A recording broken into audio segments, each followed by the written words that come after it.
எல்லாருக்கும் வணக்கங்க. எல்லாருக்கும் கோகுலாஷ்டமி வாழ்த்துக்கள்.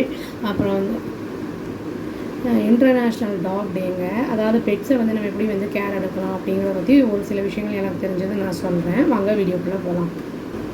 அதாவது வந்து நம்ம வந்து பெட்லாம் நம்ம வளர்க்குறோம் அப்படின்னா வந்து கரெக்டாக அதை வேக்சின்ஸ் எல்லாம் வந்து டாக்டர் வந்து சொல்கிற மாதிரி போட்டுக்கணுங்க. இல்லை அது வந்து ரோட்லலாம் வந்து தனியாக விடாமல் நம்ம கூட்டிகிட்டு வர்றது தான் வந்து பெஸ்ட்டாக இருக்கும்.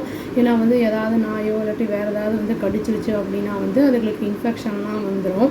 அப்போ வந்து அது வந்து நம்மக்கிட்ட வரும்போது நம்மளுக்கும் அது வரதுக்கான வாய்ப்பு இருக்குது. அதனால் வந்து நம்ம தனியாக விடாமல் இருக்கிறது நல்லது. இப்போ வந்து பெட்டுக்கு வந்து எப்போவுமே என்ன பண்ணணும்னா டாக் ஃபுட் கொடுக்கலாம். இல்லைனா வந்து வெறும் வந்து அந்த உப்பு வந்து போட்டு கொடுக்கக்கூடாது. காரம் போட்டு மசாலா ஐட்டம்ஸு அதெல்லாம் கொடுக்கக்கூடாது. அப்புறம் வந்து சாக்லேட்ஸு, இஞ்சி பூண்டு அந்த மாதிரிலாம் வந்து சில பேர் கொடுப்பாங்க. இஞ்சி பூண்டு போட்டு அது பிரியாணி அதெல்லாம் கொடுப்பாங்க. அதை விரும்பி சாப்பிடும். பட் அந்த மாதிரி கொடுக்கறதுனால என்ன ஆகும்னா அது ஸ்கின்னு வந்து ரொம்ப வந்து ஒரு மாதிரி சொறி இது வந்த மாதிரி வந்துடும்.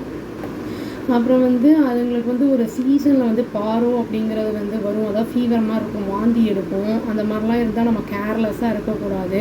வேக்சின் போட்டாலுமே நம்ம கொஞ்சம் வந்து கேர் எடுத்து பார்த்துக்கிட்டு அது என்ன சாப்பிடுது அப்படிங்கிறத நம்ம பார்த்து கொடுக்கறது நல்லது. சிலதுக்கெலாம் வந்து என்ன ஆகும்னா முடியெலாம் ரொம்ப உதிரும். அந்த மாதிரி இருந்ததுன்னா அதுக்கு ஏற்ற மாதிரி வந்து அலர்ஜியை வந்து கண்ட்ரோல் பண்ணுறதுக்கான ஃபுட்டெல்லாம் இருக்கும். அதை வந்து டாக்டர் வந்து சொல்லுவாங்க. அதுக்கு ஏற்ற மாதிரி நம்ம கொடுக்கறது நல்லது. அப்போ அந்த ஹேர் ஃபாலு அந்த அலர்ஜி எல்லாம் இல்லாமல் இருக்கும். அதுக்கு வந்து அதுங்களுக்கு வந்து குறிப்பிட்ட அளவு வெயிட்டு தான் இருக்கணுங்கிறதுலாம் இருக்குது. இப்போ வந்து அவங்களுக்கும் வந்து நம்ம தினமும் வந்து 10 to 15 minutes வாக்கிங் கூட்டிகிட்டு போயிட்டு வரணும். லிமிட்டட் சாப்பாடு தான் கொடுக்கணும். அது அவங்களுக்கும் இப்போ நம்ம சாப்பிட்ற எல்லாமே வந்து அதுங்களும் கேட்கும். பட் அதை வந்து நம்ம அதை என்கரேஜ் பண்ணோம் அப்படின்னா வந்து அதுங்களுக்கு வந்து அது எஃபெக்ட் வந்து ரொம்ப ஜாஸ்தியாக இருக்கும்.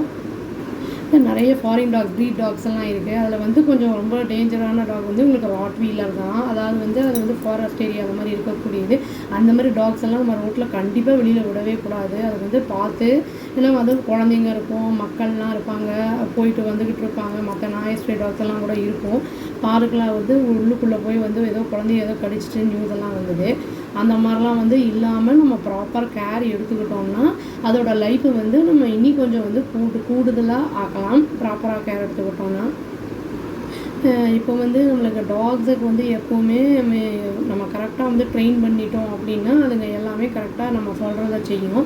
இப்போ வந்து ஜெர்மன் ஷெப்பர்ட் இருக்குது இல்லைங்களா, அது வந்து எப்படின்னா ஸ்னிஃபர் டாக் உங்களுக்கு. அது வந்து நம்மளுக்கு அந்த போலீஸோட அந்த இதில் வந்து இன்வெஸ்டிகேஷன் அந்த இதிலலாம் வந்து யூஸ் பண்ணுவாங்க. ஆக்சுவலி அதை முடிஞ்ச அளவுக்கு நம்ம வந்து அனிமல்ஸை ஹார்ம் பண்ணாமல் இருக்கிறது நல்லது. டீஸ் பண்ணாமல் இருக்கணும். அவ்வளோதாங்க. Thank you. Please do like, share and subscribe our channel and click the all option and tap the bell icon. Thank you.